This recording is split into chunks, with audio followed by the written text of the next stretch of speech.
Yes,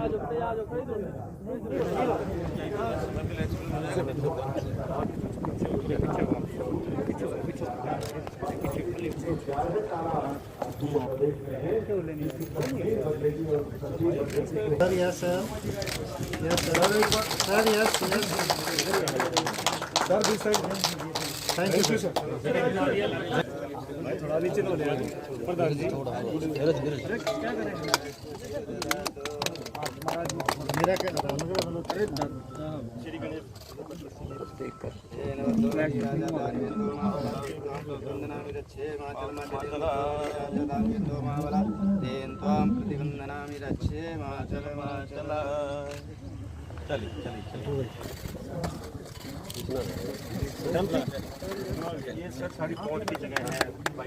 जिसके आगे यहाँ बाउंड्री बनेगी। मैं बहुत दुर्भाग्यपूर्ण मानता हूँ और मैं तो यही कहूँगा कि वहाँ की सरकार का जितना कंट्रोल चाहिए, जितना लोगों के साथ तालमेल चाहिए, लोगों को जितना समझाना चाहिए, वो उसमें फेल हुए हैं।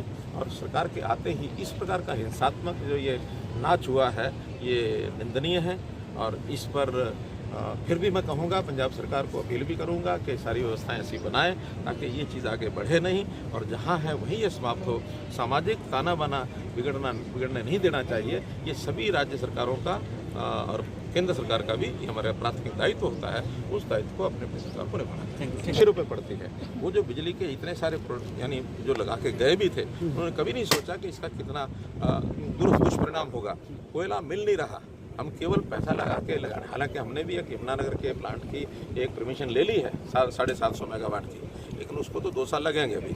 लेकिन उसके बदले में हाइडल पावर और सोलर पावर वो हमको 3 रुपये, 3.5 रुपये, 4 रुपये मिल रही है। और यही एक कारण है जिसके कारण से हमारी बिजली की कंपनियां, जिसको वो अपने कार्यकाल में 31,000 करोड़ रुपया घाटे में छोड़ के गए थे, 27,000 करोड़ रुपया तो हमने उदय योजना के अंतर्गत एब्जॉर्ब किया, बिजली के घाटे खत्म किए और आज हमारी बिजली की चारों कंपनियां वो प्रॉफिट में है। और देश का गुजरात के बाद नंबर 2 पर हमारी रैंकिंग है बिजली की कंपनियों की। केवल बात कह देना आसान है, जब विश्लेषण करेंगे तो आपको ध्यान में आएगा कि जनता का कितना पैसा हमने बचाया है। हाँ, अनाप शनाप हम करते रहते तो ये बिजली 7 साल तक किसी प्रदेश में बिजली का रेट न बढ़े, ये भी अपने आप में एक मूल्यांकन करना चाहिए कि हमने पिछले 7 साल में 2 बार बिजली के बिल घटाए हैं, बढ़ाए नहीं हैं। तो इसका परिणाम यही है कि हमारी जो योजनाएं हैं, व्यवस्थाएं हैं, वो हमने सुचारू ढंग से ठीक से चलाई। इस मिशन को लेकर के प्रधानमंत्री जी ने भी बहुत घोषणाएं की हैं देश भर में उनको लागू करने के लिए कि किस प्रकार हम अपने पानी को बचा सकें, जमीन के पानी को कैसे सुरक्षित रख सकें, दोहन जमीन से पानी का कम से कम करें, रिचार्जिंग ज़्यादा से ज़्यादा करें और जो हमारे आम जीवन के अंदर पानी का जो उपयोग करते हैं तो उसके बाद जो बचा हुआ पानी, यानी एक प्रकार से हमारा जो डिस्चार्ज वाटर होता है या हमारा जो गंदा पानी जिसको हम कह सकते हैं कि जो सफाई के बाद वर्षा के कारण से तालाब भर जाते हैं, तो हर जगह पर इसकी चिंता करते हुए आज इस अभियान की शुरुआत की गई है। वो है अमृत सरोवर योजना। इस अमृत सरोवर योजना में सारे देश भर में अभियान चलाया जा रहा है। 15 अगस्त तक देश भर में 50,000 तालाब, हरियाणा में लगभग 8,000 तालाब और न्यूनतम हर जिले में 75 तालाब तो अभी पहले चरण में करेंगे ही, बाकी बचेंगे उसके बाद करेंगे। लेकिन सभी तालाबों के पानी को स्वच्छ करना, उसको पानी का उपयोग करना, पीने के यानी पशुओं के पीने के वो काम आएगा।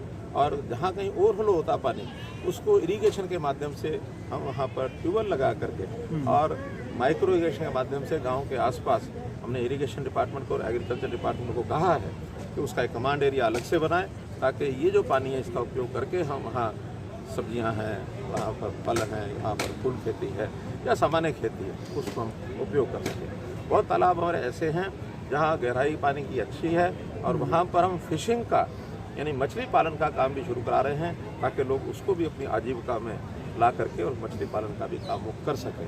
तो आज के इस पवित्र कार्य के अंदर मैं लोगों से अपील करता हूं कि सब इसमें सहयोग करें, सबका साथ सबका विकास। सर, लगातार बिजली कटौती आरोप लगा रहे हैं, आरोप लगाना उनको आज बड़ा आसान लगता है। वो समय भूल गए हैं अपने समय के समय जब प्रदर्शन होते थे, मटके फूटते थे, लोग जो है तरह तरह के उनको विषय कहते थे। कम से कम मैं पिछले 6 साल का कह सकता हूँ कि पावर डिपार्टमेंट के नाते से इतना सुधार हमने किया है कि हमने गांव-गांव में 24 घंटे बिजली पहुंचाने का जो वायदा किया था, मेरा गांव जगमग गांव ये योजना चलाई थी, 5600 गांव में 24 घंटे हमने बिजली देने के लिए काम तो पहुंचा दिया था।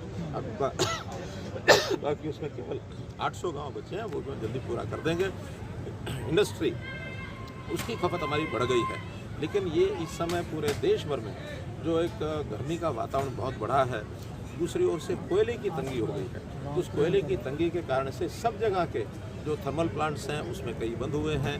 केवल हमारी समस्या नहीं है, सारे देश में हर जगह समस्या है। बल्कि अगर समस्या का मैं मूल्यांकन करूं तो हरियाणा में बहुत कम समस्या है।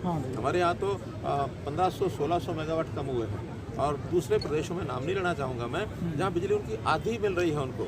और खपत जो है लगभग हमारी जो पिछले साल की खपत थी उसमें 50% खपत हमारी बढ़ी है इस बार, जिसके अंदर 30% तो हमने उसको पूरा किया है, उनको बढ़ाया है। जो इसी महीने में जो पिछली बार सप्लाई हो रही थी उससे 30% ज़्यादा हो रही है, लेकिन बाकी 20% और एक 8 दिन 10 दिन तक ये समस्या रहेगी। 15 मई से पहले हमारी कई प्रकार की जो बिजली की सप्लाई है वो सुनिश्चित हो जाएगी। खास करके जो गुजरात की बात आप करते हैं तो अडानी कंपनी से जो झगड़े थे वो हमने उससे बैठ कर सुलह कर ली है। और पहली या 2 तारीख को, आज पहली तारीख है, 2 तारीख से 500 मेगावाट का तुरंत शुरू होगा।